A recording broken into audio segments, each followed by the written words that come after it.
Hi everyone, I'm Cheryl Sandberg, COO of Facebook. On behalf of everyone at Facebook, I want to congratulate the Congressional Black Caucus Foundation on another very successful annual legislative conference. We are proud to support your critical mission of advancing economic opportunity and civil and social justice for the Black community. These are issues we care deeply about and we will continue to invest in. Keep fighting the good fight, and thank you for allowing us to be your partner. We all want a safer and more just world. Hello, I am Princess Moss, Vice President of the National Education Association. Let me begin by thanking the CBC Foundation for inviting me to share closing thoughts about the importance of the CBC Authors Roundtable. NEA represents more than 3 million educators nationwide. Our members work in K-12 public schools and on public college campuses. They work in Department of Defense schools. They are college students planning an education career and retirees who gave years of service to the profession. Woven throughout our members' diverse backgrounds is this core belief.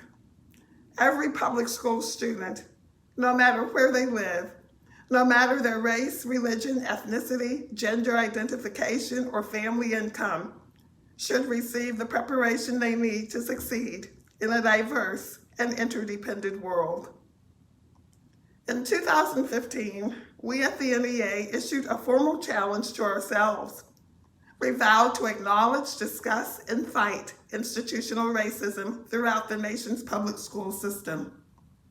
We promised to call out and address policies and practices that hamper the progress of too many Black, Brown, and Indigenous students and students living in historically marginalized communities. Our annual NEA Read Across America program and its focus on diverse authors and books is one of the centerpieces of this critical work. We know that a student's ability to achieve is often related to seeing people who look like them in the books they read. Conversely, it is through diverse books that readers see people in communities that differ from their own. I am so excited about the CBC Authors Roundtable featuring Black authors who have written about racial and social justice. Race is now on our nation's list of priorities. It is more important than ever that our classrooms include books like those by Dr. Matthew Knowles, by Camille Bell, and Tawanda Prince, and also those books sold by Mahogany Books. On behalf of NEA's more than 3 million members, thank you for your wisdom and for your leadership. Your words have constructed a bridge that helps to support students' dreams and will carry them toward the bright future they all deserve. Good afternoon, and thank you so much for joining us. We are starting with For the Culture. The Author Showcase is part of the CBCF 2020 Virtual Annual Legislative Conference. My name is Adia Jordan. I'm the Director of Strategic Events and Stakeholder Relations for the Foundation, and I'm joined by none other than Dr. Matthew Knowles, who is the President, Founder, and CEO of Music World Entertainment Incorporated. Thank you so much, Dr. Knowles, for joining us. Thank you, Adia. Thank you for having me. No problem. So I just wanted to, give you the opportunity to kind of share some of your insight about your journey and navigating through the music business, but also want to be able to highlight two very important books that you have written over the last couple of years.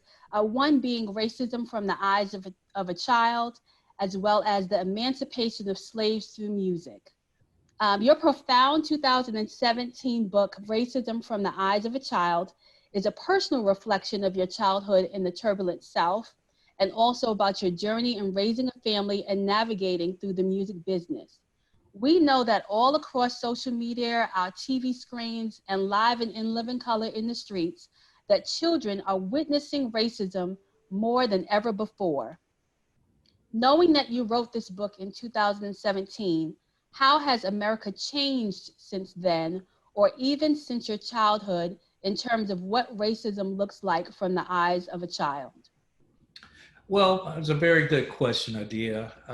When we look at the landscape of America today, and when I look back, uh, which is actually a title of my next book, when I look back, uh, I see that it's the structural racism that exists, looking at health and wellness, looking at from an entrepreneurial, financial standpoint, looking at our legal system, looking at our housing, looking at our poverty. It's actually gotten worse. I often say, as a child growing up through segregation, that the only people who integrated the most in integration was Black people. We were the ones that left our community and went out into the suburbs. And we allowed other cultures to come into our neighborhoods. And racism from the eyes of a child is me telling that story. Very nice. Now, when you talk about how parents now need to navigate through tough conversations about race, how were you able to do that over the years with your family? And what tips can you offer parents, caregivers, and the nation? Well, we, being my former wife and friend, Tina, we were both entrepreneurs. I worked in corporate America for 20 years, but also during that process, we were in the in the beauty industry. And then, as you know, I got into the music industry. So our kids got to see my corporate America experience, having worked in diagnostic imaging and gratefully, being the #1 sales rep worldwide 3 years out of 4 with the medical division of Xerox, and owning our own company. They got to hear our successes as well as our failures. They got to hear our struggles, and our struggles as Black entrepreneurs and the challenges we go through. The #1 challenge is having the money that's available to run a business, and how do we secure that capital. That becomes the #1 challenge for Black businesses. So they got to see that, hear that. We really were involved in arts. Always was a love of music, always music flowing in our home. We were that Black family that talked about racism, that talked about those challenges. Nice. And you can definitely see in the way that your children have grown up that they are definitely a product of a great household and family. And I understand that even when we talk about just what COVID has done for a lot of our children right now, there's this big conversation about the fact that children are going to need to be engaged more into going into therapy and, and having that kind of support system to kind of help them with those, not just a tough conversation about race, but also the emotional capacity that they have related to how do they now deal with racism right in front of their face. So I just want to say thank you, related to that. And just wanted to also get into your next book, The Emancipation of Slaves Through Music. I mean, I tell you that this is definitely a conversation worth having in this day and age. I mean, this year we saw a number of our musical legends, including Bill Withers and Betty Wright and Little Richard and Ellis Marsalis and Manu Dibango, who passed. What impact, if any, does that have on the way that we see the future of music? Well, those were legends in our community. It's amazing. I'm waiting in this coronavirus. As we grew up in the 70s and 60s, I consider the 70s the best music. We had the Vietnam War, we had desegregation, we had the hippie movement, we had all these movements happening, and great songs came out of those movements. And you just named some of those artists. And I'm hopeful that today we begin to hear that struggle that we're having as Black people, that we begin to hear those songs that gives us hope, that tells the story. And you said something very important, Dia, that I just have to say. I was in therapy myself for 10 years to deal with the racial trauma that happened to me as a child.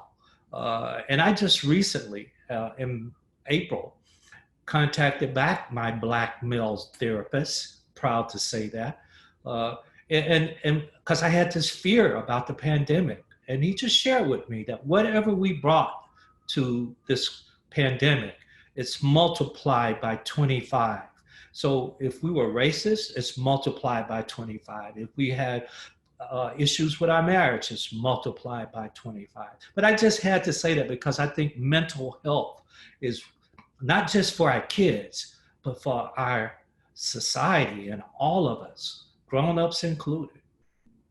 Indeed. And I know that some of the, the wonderful discussions that we've had during the conference this year have touched upon that. And especially in the sense of making it not a stigma anymore to talk about mental health. There's a couple of champions, including Charlemagne the God, and there's a couple of therapists who have shown up on a couple of the panels that we've had, and they've talked about that men need to find a safe haven, Black men especially, to talk about, the issues that they're going through in their relationships in terms of their own identity, and then also how do they fit into this new normal, if you will, when unemployment rates affect them, where health concerns and health conditions affect them, that the financial crisis affects them in a lot of different ways that, disproportionately affect them sometimes more than it does Black women or other races.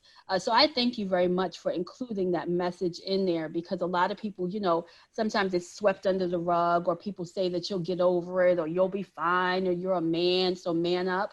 But, the more that we continue to do that is the more that we fail to see as a collective the importance of the Black family, the importance of, nurturing and supporting, our individual people and our individual self, but then also looking at how do we really help impact our communities to be healthier, to be wiser, to be smarter, so that we can leave behind a really good legacy and, and all the character building skills that we need our kids to develop. So thank you so much for that. And then also wanted to ask you, do you believe that now these artists that are out now will honor the legacies of those who have passed? How do you do that? Is it just because you sample music? Is it by, featuring, talking about the stories of how this person was a mentor to you? I don't know. I'm not in the industry to understand exactly how artists try to pay tribute or to, honor legacies, but I'm interested in hearing from you. Well, there's many ways in artistry to pay tributes. And sometimes it's carefully thought out, and you carefully have thought creatively your approach. And then it's like you just said, sometimes it's as simple as sampling some of that artist's music in the past. So there's just multiple ways that we pay tribute. And I think it's appropriate that our young artists today never forget where we came from. And that's when I talk about the emancipation of slaves through music, I'm telling that story of music and Black music and how that became, and today, and what it looks like in gospel that was called sorrow songs during slavery, and blues, which started in the Mississippi Delta, to country, to today's R&B and rap music. It all started in the motherland in Africa, and it came then to America on that awful, dreaded journey that took 2 to 2.5 years to get here. Understood. So it is definitely no secret, Dr. Knowles, that you have paved the way for many in the music industry as a manager for Grammy Award-winning Destiny's Child and a number of other artists, and now founder, president, and CEO of Music World Entertainment. We've seen a number of music artists also becoming activists, including David Banner and T.I. and your daughter Beyonce. How has today's music, in your opinion, continued the tradition of rebellion and sorrow? And how do we encourage new artists to stay true to that message of unifying and not dividing? Well, I've always, from the business perspective, I've stayed in that lane. I've always supported artists and their creativity. And I must add to that list you just had, Solange, because Solange is a true activist as well. And I'm very proud of Beyonce and Solange. And it has, Yes. I think, of what you said earlier, of what their childhood was like and what they had the opportunity to see. Just like my mother and father. My mother went to high school with Coretta King in Marion, Alabama. My mother moved to a town called Gaston, married my dad, and I never went to I never went to a black school growing up until my junior year of college, and I'm 68 years old.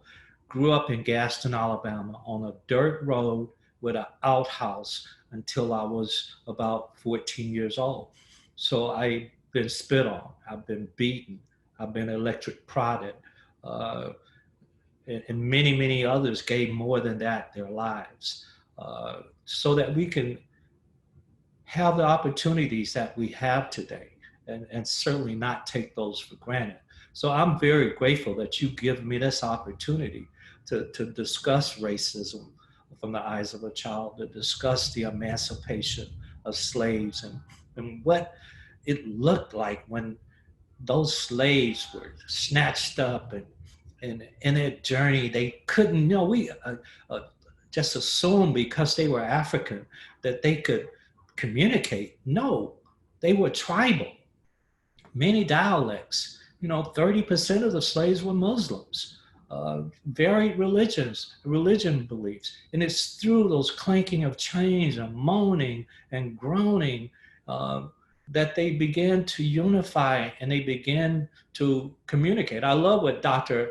Alan Rice in the book Legacies of Slavery and talks about dance. And that was the way that these slaves exercised. And they were valuable commodities. So they didn't want them to die on this journey.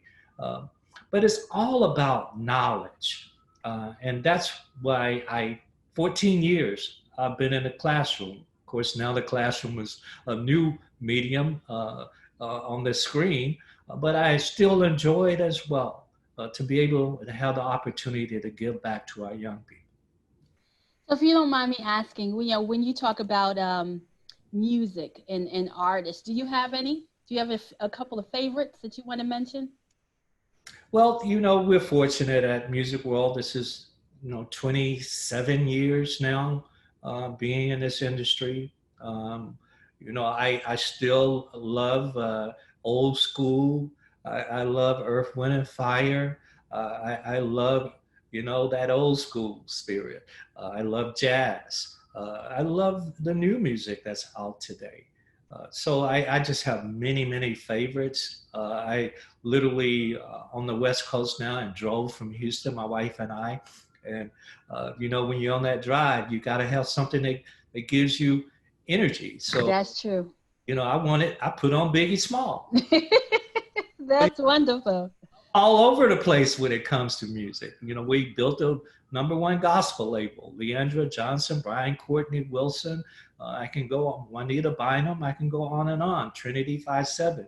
So, the Shaka Khan, we made her album with the London Symphony, Kool and the Gang, last album, OJ's. So we've been very grateful and very blessed the years we've had in the industry.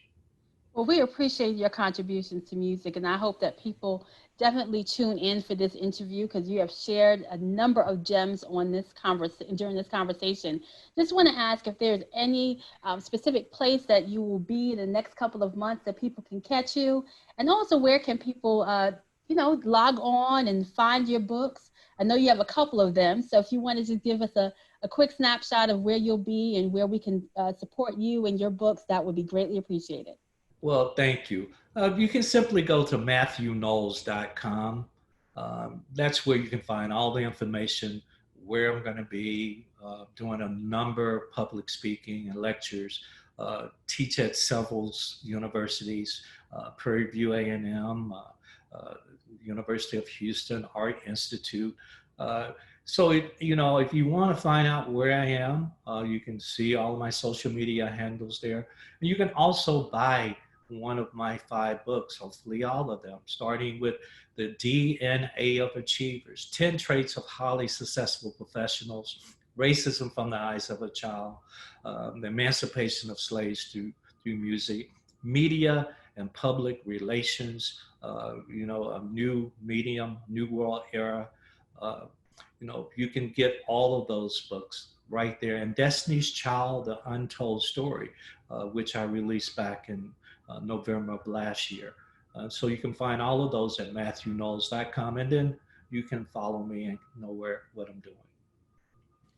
Well, thank you, Dr. Knowles. It's been a pleasure. On behalf of the Congressional Black Caucus Foundation, thank you so much for your never-ending support of us and the work and our mission. And just want to say thank you so much, and God bless. Good afternoon, and thank you for joining us for the Congressional Black Caucus Foundation's 2020 Virtual Annual Legislative Conference. Today's segment, For the Culture, is featuring our Authors Showcase. We have the owners of Mahogany Bookstore, Ramunda and Derek Young, here to provide not only some guidance about what is happening with bookstore owners and authors in today's economy, but also to provide some tips as to how you can reach out to them and to support their business. Thank you so much for joining us today. How you doing today? Doing wonderful. Thank you for joining us. So congratulations on being named one of the top 100 minority business enterprises in the DC Capital Region in 2019. That is such an honor. Yes. So I know that Mahogany Books has been in business since 2007. How have you managed to grow and gain momentum since becoming a brick and mortar bookstore in 2017? Well, it's been a very interesting journey. And first of all, thank you so much to the CBC for having us. We're excited to be able to share part of our story for this very important conversation. But we started our business physically in Anacostia about 3 years ago. It'll be 3 years ago on Black Friday. And the way that we've transitioned into that has been a very unique journey, to be honest. We started online about in 2007, and we have had the ability to have 10 years of engaging opportunities, participation at conferences, festivals. So we've been able to amass a following offline all those years. Even though our business was online, our engagement happened in real time and in person. And so along the way, we've met tons of book lovers, tons of community people who were looking to really access Black books. And so when we opened our store in 3 years ago, yeah. 2017, those people, I always tell people, those people came with us. Every time we were out in the community, one of the questions we would always get was, where is your bookstore? And we'd always respond, it's online. And the last few years, we were able to say that it's a physical store in Anacostia. So that transition has been interesting, and it was the perfect way to do it, even though if it was left up to us, we would have had a physical store first versus online. But the powers that be knew that starting online for 10 years and building that following allowed us to make a seamless transition into a physical store. So it's been great starting flip side, where a lot of people started physical stores and they ended up closing. We were able to do the opposite. That's wonderful. And I noticed that you mentioned in another article that Mahogany Books is exactly the intersection between culture, community, and connection for the DC area. What does that passion and love for books and for book lovers across the country, what does that mean to you? It's everything.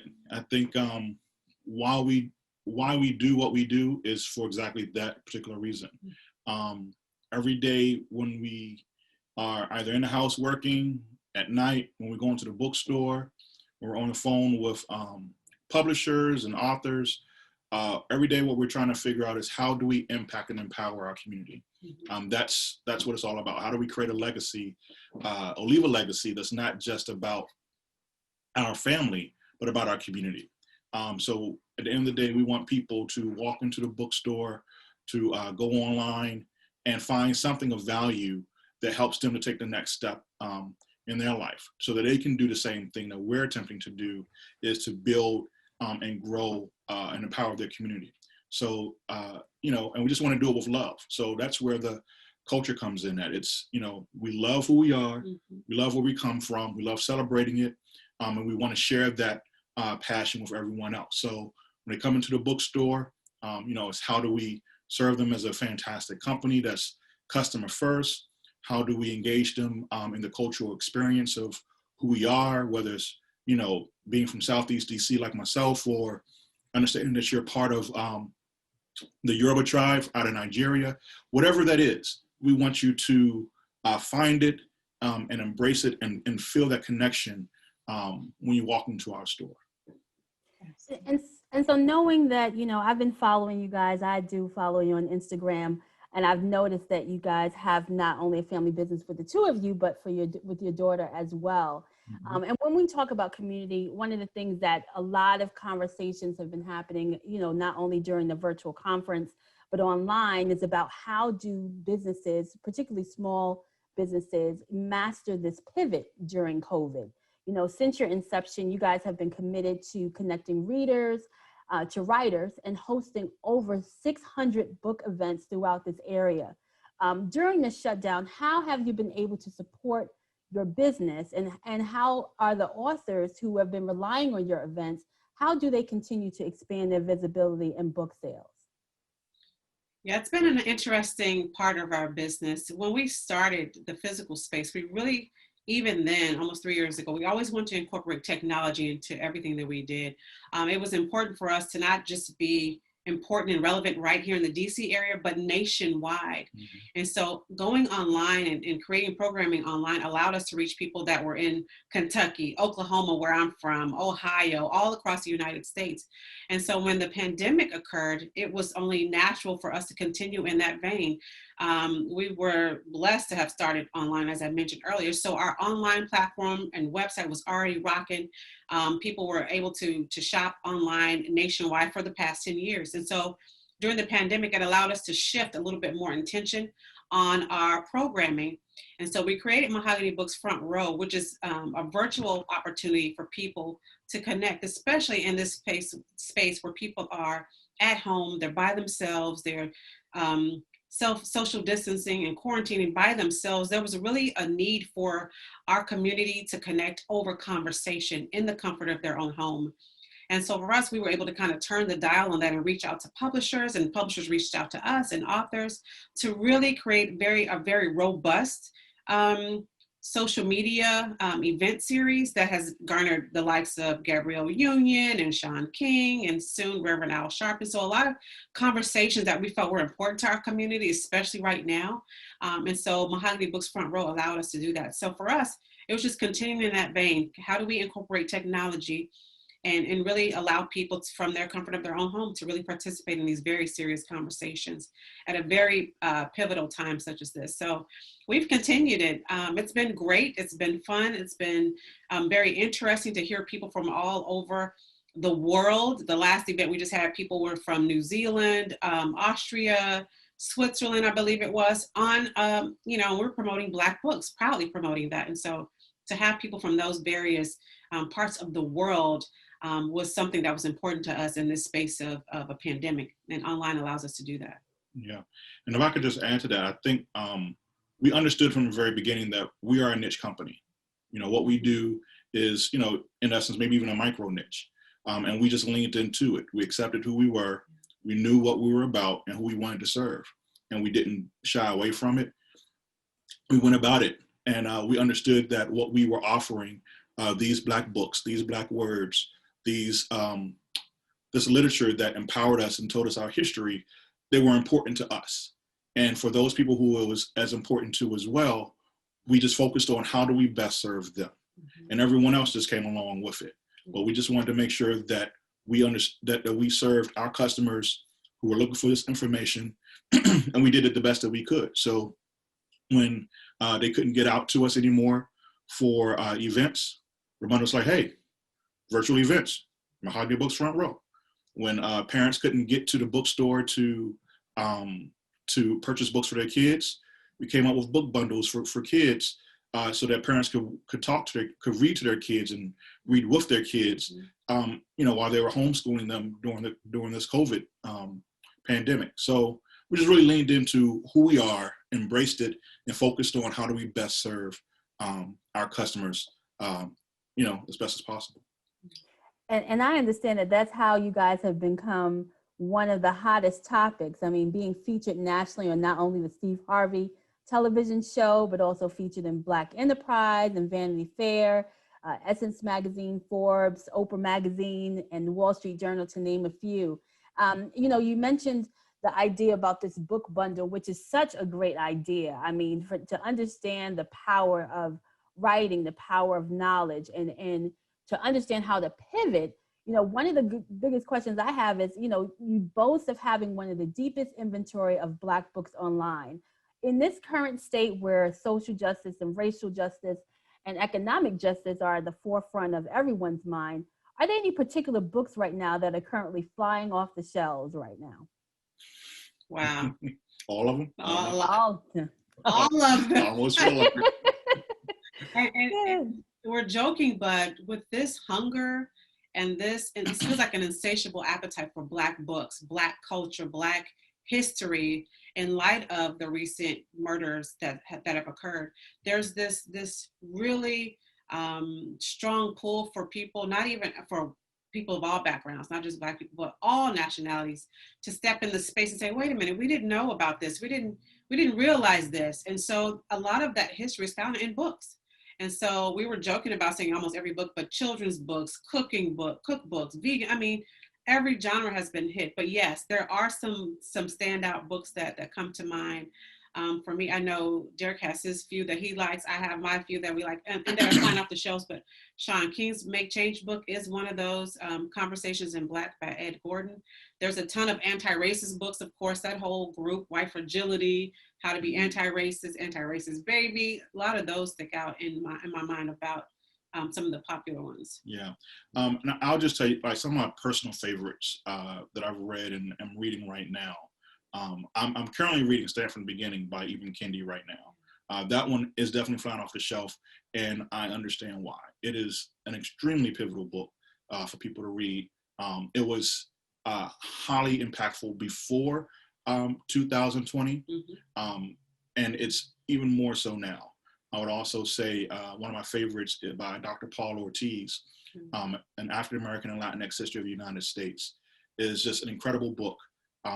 History, just to understand what the long history of racial justice, social fight for human rights in this country has been about by Black and brown folk since the inception of this country, is an incredible book to document it. And then I think if I can add a third book of so many, and you might have mentioned it, but because when we say all of the books, because all of them relate to this, but one of my favorites that I love to see people buying is The Miseducation of the Negro by Dr. Carter G. Woodson. And that's just an essential book. I mean, if I was king for a day, I would make like every high school student have to read that book. And adults, adults yeah, too. but yeah, it's definitely essential. Yeah, it would be like key curriculum, 9th grade year, you're reading this book and we're discussing it as a school. Professional development for teachers would have to read that book. It's just that important. And it just does my heart good when I see a person come into the store to purchase it or they order it online. It's just that important. So it's interesting that you mentioned that book, because one of our earlier sessions with the professional development series for educators, there was one of our presenters who mentioned that is part of the core curriculum that he has for cultural competency for educators. So I'm glad to see that you guys are aligned in that chain of thought. And just, trying to make sure that we close on time. Just had a quick question on where do you see the future of Mahogany Books? As we understand that, nothing is constant right now. Everything is subject to change. And as we look at what does the end of 2020 look like, we don't know what 2021 is going to look like. But where do you see the future of Mahogany Books? I think what we're looking at is we're taking a real good look at the strategically of where we are right now. Where can we improve ourselves? So, how do we better serve people online? How do we have just a faster, more robust website? How do we make sure that we're providing even deeper listing, inventory, curation of books online? How do we provide content that talks about these books, not just from a book review standpoint, but what it means to people every day? How does it impact you? For, like I said, for educators, why is that book, Miseducation of the Negro, so important? From, whether it's a fiction book, The Water Dancer by Ta-Nehisi Coates, why is that book so important? Just to make these books more relevant. And we're looking to do that to merge the gap between having this conversation in the store, where we just talk about these books with customers, and how do we do this now online so that people who are in Alabama or just in DC and can't get to our store, how do we still relay the impact and import of these books? So I think that's really what we're looking at right now online. Yeah, and I would add too that in this pandemic, in this space, we have garnered maybe 30 to 40,000 new customers, and they don't look like us. They're not black and brown. They're white people. I'll just be frank. And they are people who really felt like they wanted to say something, step into space and speak up.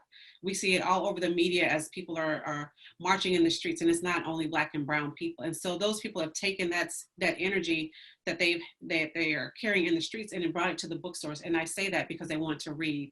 They're showing up in our inbox, they're showing up in our DMs, they're showing up in our email and on our website. And so, and when I look at the future for us, it's how do we now stay true to the customers who've been with us all of these years, over a decade, and also yet still give voice to those who are just newly coming on, who are hungry for this literature, who are hungry for our history, and speak to both of those, because the ones who've been riding with us all these years, they are crucial to who we are and will remain that way. But I think we have a unique opportunity to kind of speak to those who are new to the game, so to speak, new to our books, new to our history, and really educate them as well. And so when I look at the future from a marketing perspective, that's also something that we're looking at. How do we speak to both of those in a very real way, a very authentic way, and still remain true to who we are, and yet educate them in a way that they can process, I think is important too. So that's part of part of our future as well. And speaking of how these people, these 40,000 plus, we're hoping that's going to be even more. How can people reach you? When people ask, well, I want to reach Mahogany Books, what's the best way for them to reach out to you? Is it online? Is it email? Is it DM? What's the best way? Not the DM, even though they're in the DM.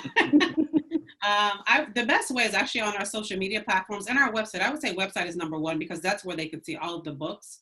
And a lot of people are not sure what to choose and what books to recommend, to read. And we have it greatly and easily is able to access online by age group, by genre. And so website is first, but then also they can reach us on all social media platforms at Mahogany Books. That's Facebook, Twitter, Instagram, at Mahogany Books. So our website is mahoganybooks.com.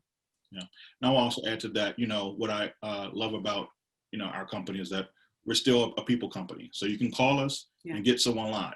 So you can also call the store, and we take time to talk to people, make recommendations, and handle, requests live as well. So you can always call us, call the store, and we do our best to make sure we give you the service you require.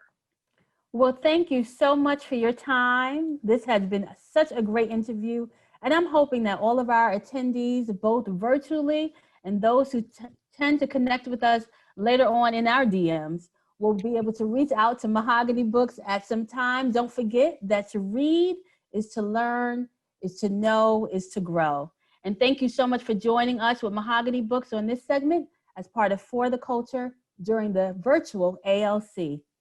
Have a great evening. Thank you. Bye-bye. Good afternoon, and thank you so much for joining us for the 2020 virtual annual legislative conference presented by the Congressional Black Caucus Foundation. Today's segment, For the Culture, is going to feature none other than a stand-up comedian, host, and executive producer of an Emmy Award-winning CNN docuseries called United Shades of America. Today, we present to you Mr. W. Kamau Bell. Thank you so much, Mr. Bell, for joining us. Thank you for having me. Of course. So we want to just jump into this interview. You have a long list of accomplishments. And I know that you released a book in 2017 titled, with a very long title, I might add, The Awkward Thoughts of W. Kamau Bell. And we'll go into the other parts of your title of the book.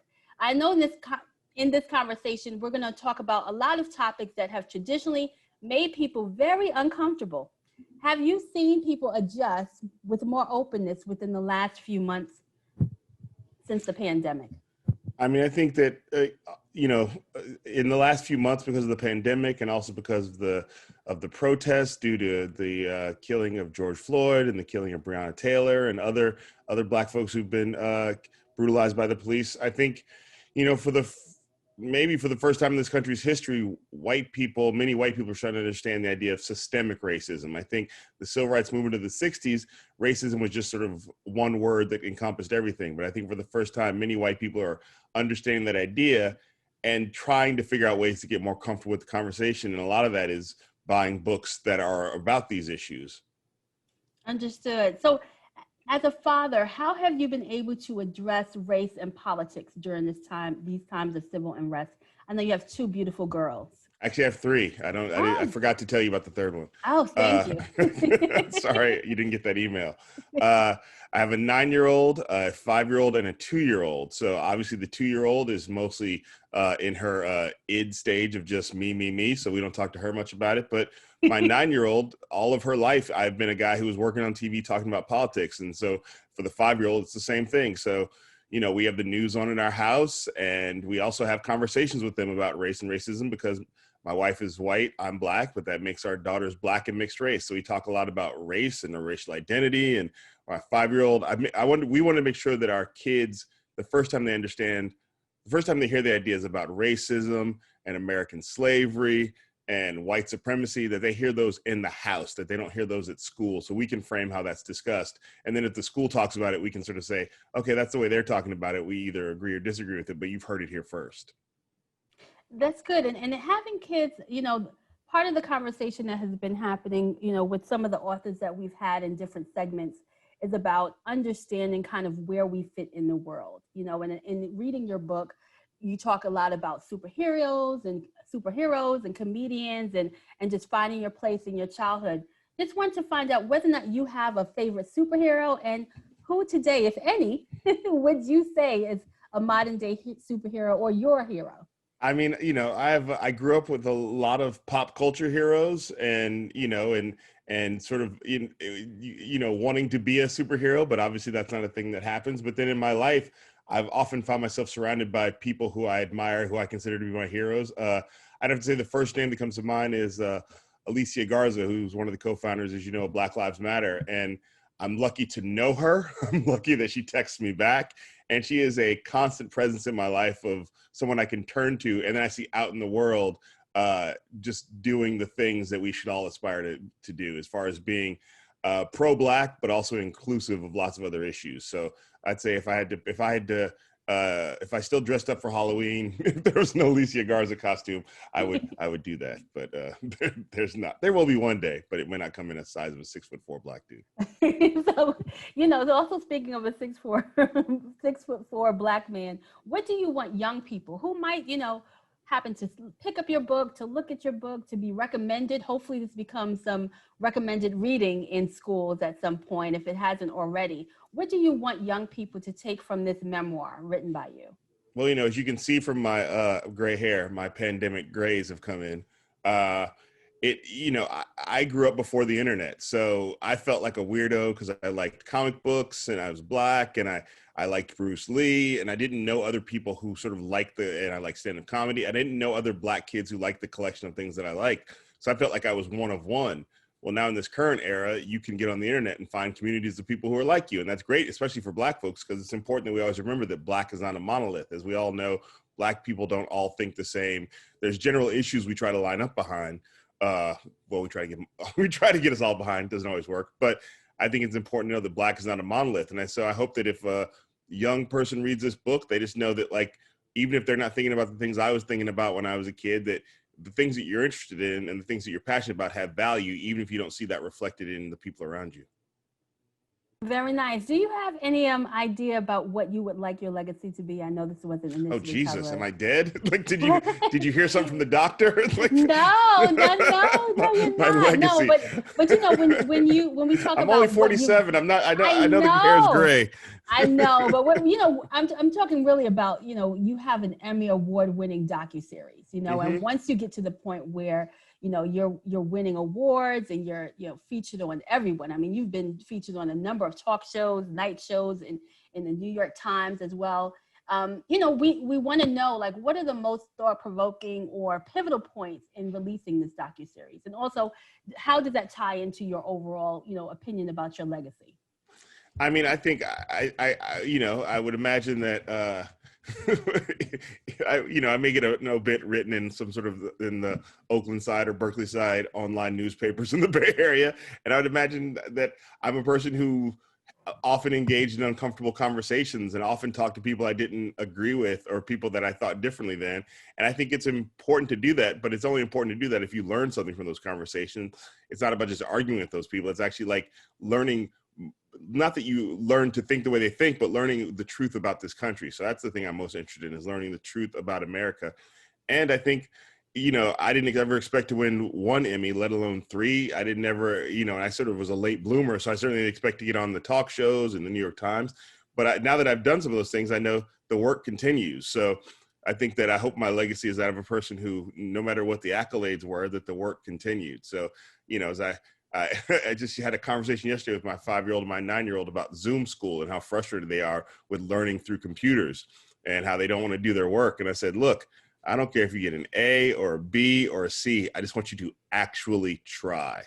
And I feel like that's the same thing with my life. I'm actually trying to do some good things. And I want to actually entertain people at the same time. So I think it's just about the effort. It's not about where you get, it's that you're making a legitimate effort to make this world a better place.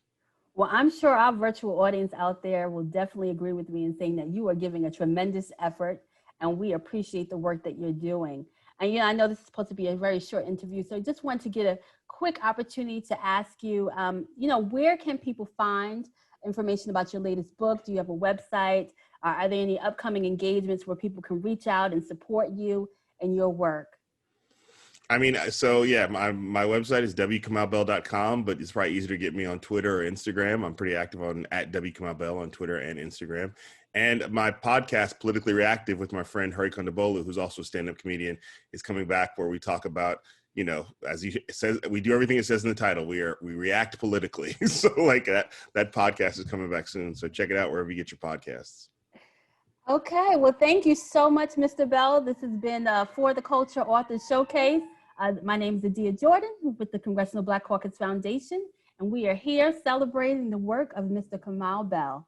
Thank you so much for your time, and good day. Thank you. Good day. Good afternoon, and thank you so much for joining us during the Congressional Black Caucus Foundation's 2020 Virtual Annual Legislative Conference. Today's segment, For the Culture, is part of our Authors Showcase. Today, we are joined by none other than our author, Tawanda Prince, who is not only an author, but she's a motivational speaker, a teacher, a life coach, and also the producer of Verses and Vibes series. Thank you so much for joining us, Ms. Prince. How are you doing today? I'm wonderful. Thank you for having me. Of course. And I know that you've been able to participate in the ALC's Authors Pavilion that's traditionally happened in the Convention Center. So we're really glad that we've been able to pivot, if you will, to a virtual environment and allow you to join us today. So I'm so glad that you're able to be with us. Yes, thank you. It's awesome. Of course. Your book, The Good Life, which is motivational in nature, discusses the limitations that people often find themselves in. Oftentimes, we are living in the constant states of anxiety, worry, fatigue, and overcommitment. How does one find the good life? Well, that is a great question, and such a true statement. In this day, so many of us are overloaded with our life commitments and making transitions into this new way of living and doing business. And so everybody is feeling the pressure and feeling the heat.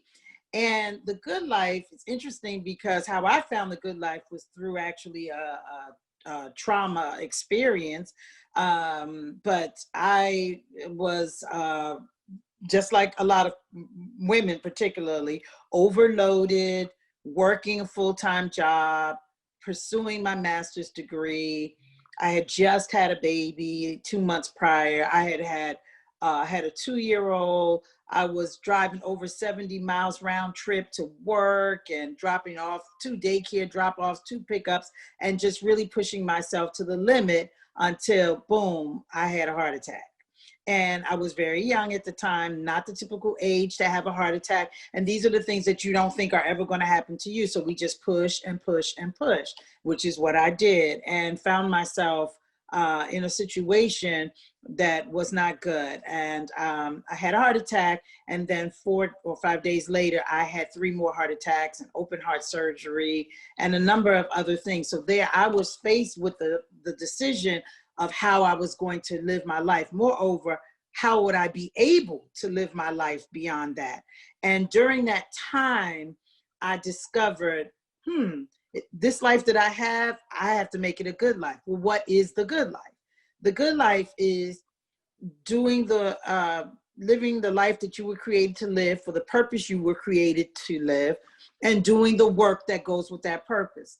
So when you say the good life, a lot of people think about, the good life, furs and trips and jewelry and big houses and cars. Well, those are trophies, and they could be considered even good life trophies or trophies of living a good life. But the good life is when you are clear about your purpose and intentional about fulfilling it and doing the work that you need to do to make that happen. So that led me to finding the good life for myself, but moreover, realizing that my mission was to help other people to find the good life. So writing the book and other books and other projects and things all centered around how can I empower people to figure out what the good life is for themselves and live that life. And I we look in a lot of the conversations that we've been having in our virtual conference, people have been talking about, the pivot, the adjustment, what you're doing and finding the passion or finding your purpose, and also looking at what has changed so much about your life that you have to now be redirected. All of us have to be redirected in such a fashion that, we couldn't have done this on our own, that there wouldn't have been something that would have said there's nothing within us that said, you know what, I'm going to change my life. It had to be this kind of massive disruption, if you will, for all of us to change our lives. Right. So it also makes me ask the question, when we talk about manifesting our best life, living our good life, do you feel that your writing is a passion or a calling or both? Oh my gosh, I would say it's both. It's interesting because I've been writing since I was 10. I started out as a poet and wrote some pretty intense poems for a young age, but I was keenly aware of my environment and family and all of that. So it, played a part in my writing, and that writing has evolved over the years. And so it is a passion. It's what I was created to do, for sure.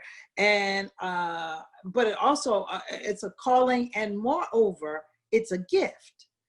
It's a gift because it's a skill set that I've been gifted, but it's a gift because of how I use it and what I do with it, and even how I help others to use their writing or apply their writing and write their own books and do other things. And I teach classes and all that kind of thing. But the point is that it's a gift, and I try to make good use of it.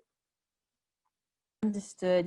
I feel like we just definitely have to now pay attention to the gift, and sometimes the small, quiet, or not necessarily quiet, but the sincere nudgings that we're getting from the universe in that kind of way. But also knowing that we're in times of unrest around the world, where shelter in place, unfortunately, has become a daily currents, if you will, Mm-hmm. and has forced people to stay inside and confront themselves and where they are in their relationships with themselves and with their partners and their families. And then also confronting what is it that they know about themselves and what do they tell themselves about themselves. You know, your recent book, Seasons of Myself, was written recently. Yes. There we go. Can you just tell us a little bit more about your journey to writing this book? Did you start this book at the time that we were now sheltering in place? And what was the push to you finally releasing the book?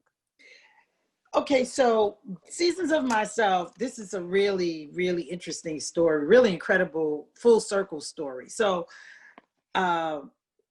when I told you I started writing poetry at 10. And somewhere in my very young years, before I graduated high school, my godfather gave me a journal and the title of the journal was Seasons of Myself. It was just a blank book, but that was, what was on the front of it, right? And I always said, gee, when I grow up, I'm going to write a book of poetry called Seasons of Myself. So I used to jot down my little poems and my thoughts, and I put it in that book.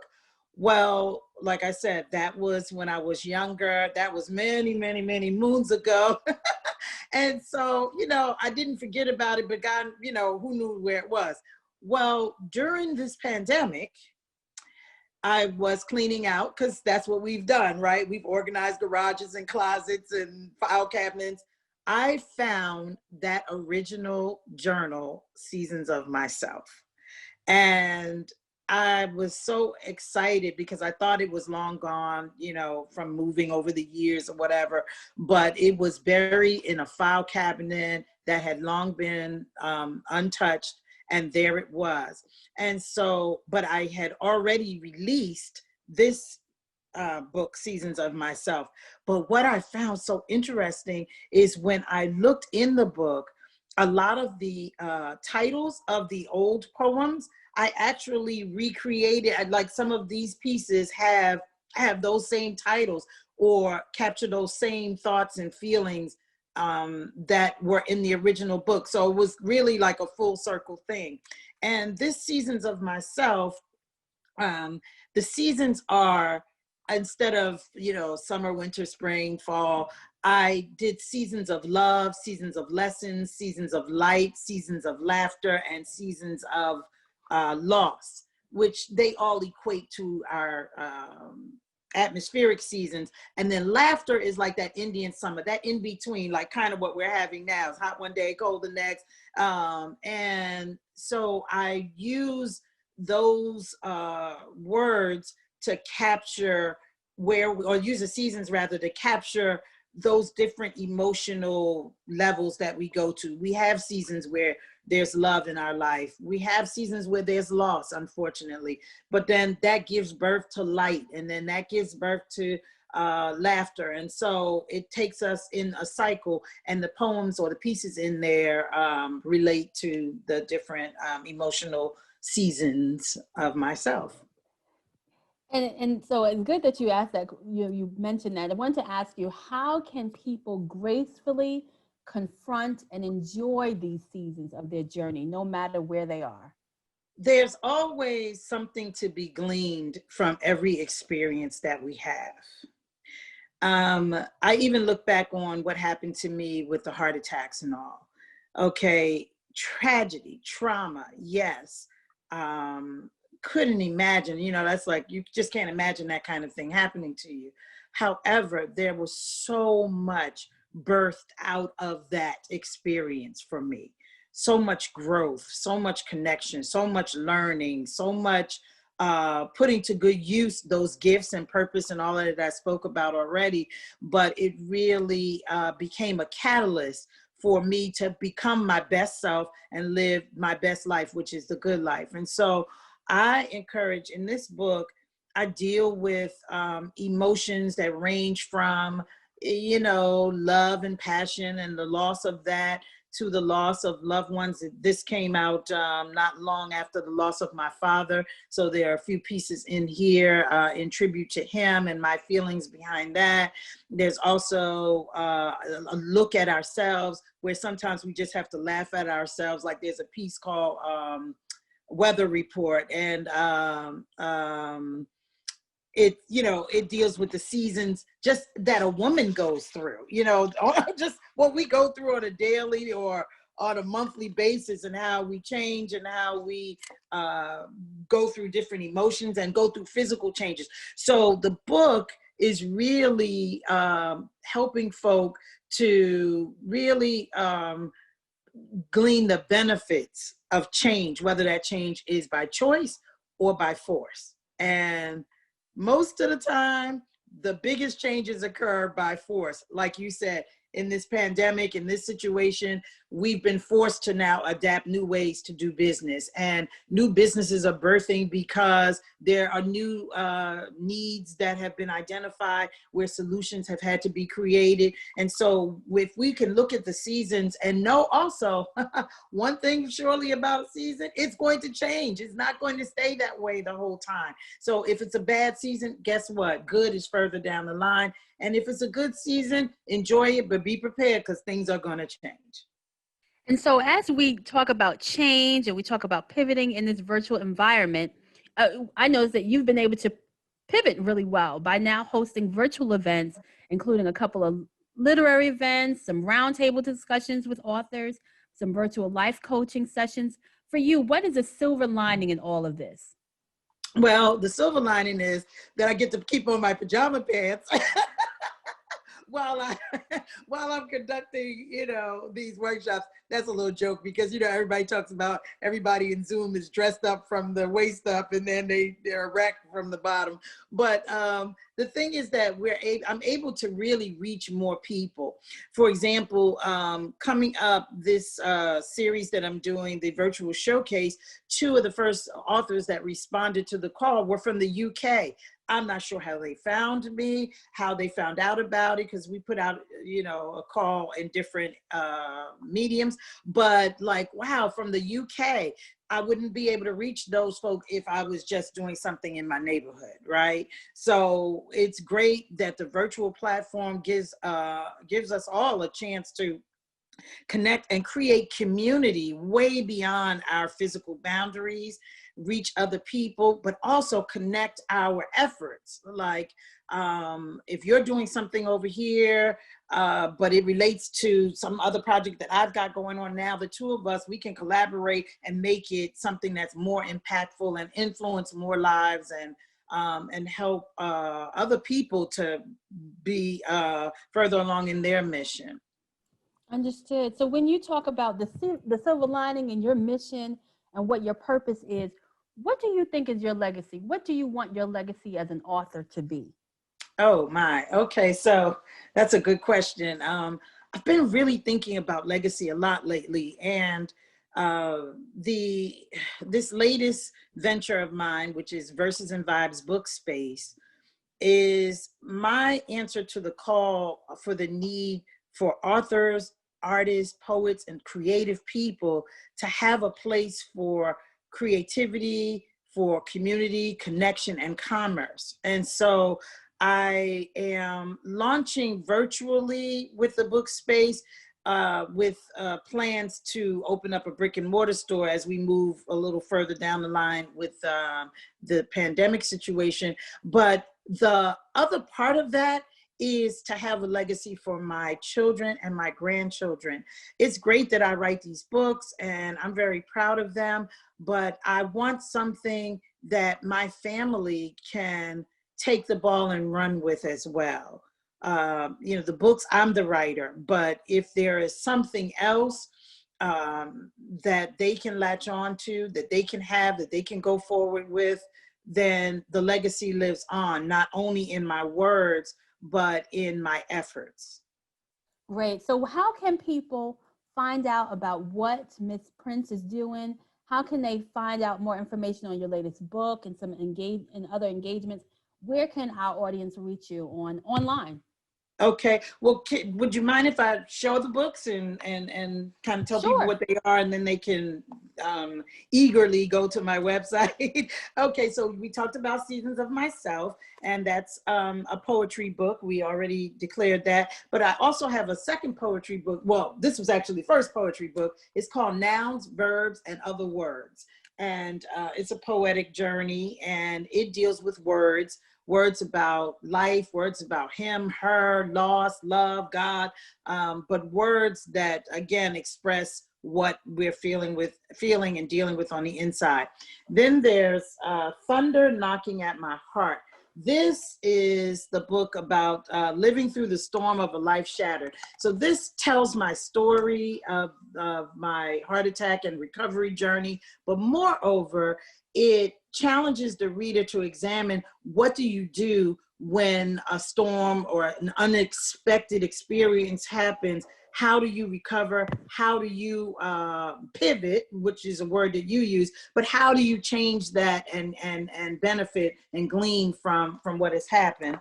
And then this is my first book, Wonderful Words of Life, and it is a daily inspirational guide. You get a word of the day, you get an affirmation of the day, but I give you a chance to jot down your own thoughts in a journal space. And then at the beginning of every month, I have, a power word for the month that I expound on. And then we can't leave out The Good Life. And The Good Life is a coaching guide for breakthrough. And a funny moment about this was originally titled Living the Good Life. And a very good friend of mine suggested that I take the living part off and make it The Good Life, because that's really what it was about. And so I'm so glad I took that advice and just named it The Good Life. So those are the 5 books. You can find me in 2 places. You can find me on versesandvibes.com, which is my online bookstore. So we're going to have a physical space, but for now we have online. And the only books you'll find in there are mine right now, because we're just getting it going. But very shortly, there will be other authors that you can purchase in there. So that's versesandvibes.com. And then I also have my other page, which is TAWANDAPrince.com, which is all of my coaching and my workshops, and the books are there as well. And all the things that I'm doing. So that's Tawanda, that's TAWANDA, Prince, PRINCE.com, TAWANDAPrince.com, and versesandvibes.com. And they can always find me on social media. Verses and Vibes has a page, The Good Life Coach has a page, and Tawanda Prince has a page as well. So thank you so much, Tawanda, for joining us. This was such a great interview. I wanted to just be able to share with everyone that no matter where you are in your journey, the Congressional Black Caucus Foundation is committed to not only empowering and engaging committees and communities across the country, but also understanding that we have a charge and a responsibility for empowering the lives of those that are around us in our communities and those that we serve. So just want to say thank you so much for joining us. This is the last segment of our For the Culture Author Showcase. And you'll be able to join us online. And if you haven't already, make sure that you register and be able to look at the videos that we have, the sessions that we have for the conference. And we'll also have them on demand. Thank you so much, Ms. Prince, and you have a wonderful day. Okay, thank you so much. Bye-bye.